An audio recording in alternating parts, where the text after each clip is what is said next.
Julian the Apostate tried to overthrow Christianity in the Roman times with his own religion. Jung tried to do the same thing, Nietzsche and all the others. And these ideas are still very much alive by evolving in the free sex agenda. Nero, for example, married two homosexual lovers, Pythagoras and Sporus, one which he called his wife and the other his husband. This is the context in which Paul wrote his opposition to homosexuality in Scripture, and Paul's oppositions, may I remind, are Scripture, which is infallible, inerrant, and true. Even Peter, in his own book in Scripture, calls Paul's writings to be Scripture.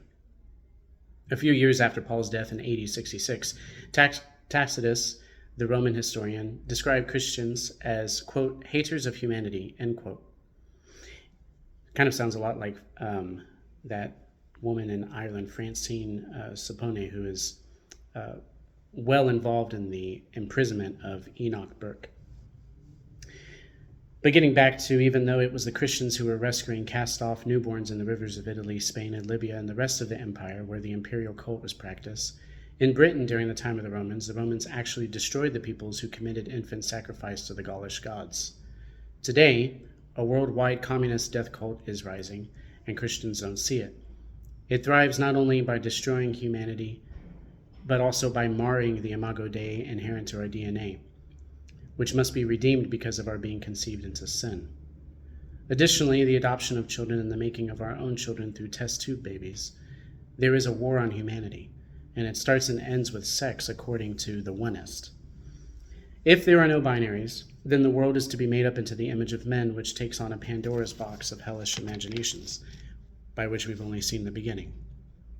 Hopefully I can do more on the twoist belief system with its comparison of eschatological truth through the rejection of this Calvinist separation doctrine and the adoption of covenantal and sacramentology as the ethical command for our covenantal living, which I've tried to build on through Bonhoeffer's very pithy statement, quote, reality is the sacrament of the ethical command, end quote. Meaning, at least in my context, saying no and calling out sin rather than just simply by saying all you need is love, or to just love these people who are apparently very comfortable with identifying with their own sin, trying to provide an answer in a world that is uncomfortable with the fact that neutrality never existed, and one where Islam is up and coming, and it always has been the traditional bellwether for judgment in the West, where witnesses and watchmen basically say, look how far you've fallen, get back up, because we need to get it together. This being said, our sacramental life is to be seen not only as devotion, meaning we live as Christ because we desire to, but also our sacramental life is a duty, because sanity must be upheld in a time of moral crisis, where lawlessness becomes the excuse for sin, which is said in the Bible, sin is lawlessness. Moreover, this sacramental duty is to be upheld, to hold to biblical laws, morals, virtues, and most of all, worship to the one true triune God. And this is the ethical command in such times of moral crises, to speak truth where lies are being spoken. The truth is not ready for such a major falling away, the next major falling away or delusion to come upon the West. It barely handled COVID, which was an imaginary foe, by the way, sustained by fear, or it wasn't ready to deal with wokeism, which was a weakened version of neoliberalism and an attempt at globalist, secularist transhumanism, which of course is political leanings toward Marxism. But the next delusion I am talking about that's coming, I theorize, is a post-Darwinist heresy that flips the evolutionary model on its head, which was its goal all along. Instead of man being the ape, man is God, according to the post-Darwinist. This, quote, must come through a, quote, alienism, which is not so mainstream now, but will quite literally be a doctrine of demons, which will put the whole Wild Wild Country documentary, the whole Bhagwan Sri Rajneesh commune/cult, to look like a Saturday morning cartoon. The church is not ready for this quasi-Gnostic, but really just plain delusion, that people were seeded from star people, or that God was an alien. Daniken was saying this about 40 years ago. Carl Sagan already blatantly said that the universe was his God, and that mankind was made from, quote, stardust.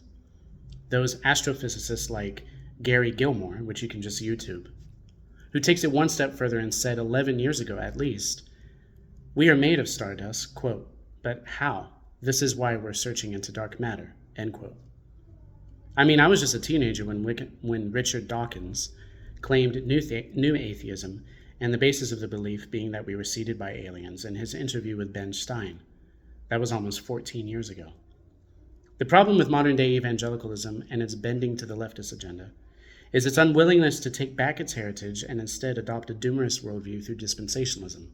This end times theory has emasculated Western Christianity and makes a certain Near Eastern religion the bastard heir to the rights of faith, culture, tradition, borders, and land. Evangelicalism claims the so-called, quote, covenantal pluralism, but I reject this as well because it is another lame attempt at pluralism. Don't give me a fancy name. Give me action. Give me truth. Give me liberty or give me death. Don't give me a nice sounding piece of rhetoric. I need a resistance that gives me a bloody gospel, not a cheapened grace that flows from the lips of hirelings and effeminate men who can't put their money where their mouth is. I want a masculine gospel that actually fights for truth in an age where people claim to be barking like dogs and getting free handouts for their self-inflicted mental disabilities. We need men like Enoch Burke, the Irish teacher who is willing and ready and present to fight in the fight against reality. He's one of God's warriors and someone that evangelicals in this country who are cocked by their own hedonistic pursuits can learn from. Secondly, New Islam and its co-alignment with Marxist and fascist politics will ultimately fail because, as it has been said before me, without lies, Islam dies. And so Quran textual criticism and the searching of the whole book and its standing up to textual criticism is the death of itself, the death of the Quran, the death of the standard Islamic narrative, and its routing of the crazed anti-Trinitarian, medieval-aged messianic heresy, which is Mohammedism. I also wonder if this will be a contributing factor in destroying the rainbow heresy too, one heresy pushing another out.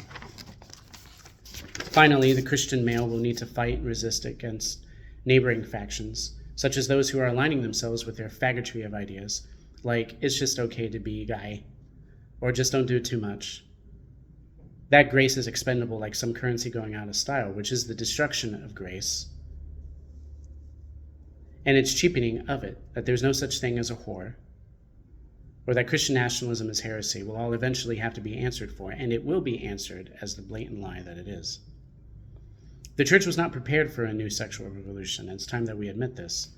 It was not prepared for fourth wave feminism, the political subversion of taqiyya from New Islam, or the fault lines which were drawn after pushback against the cultural captivity that was tried to shackle the church, one which the mandates were thrown on us from the PPP loan, mask mandates, etc., and those churches who accepted it.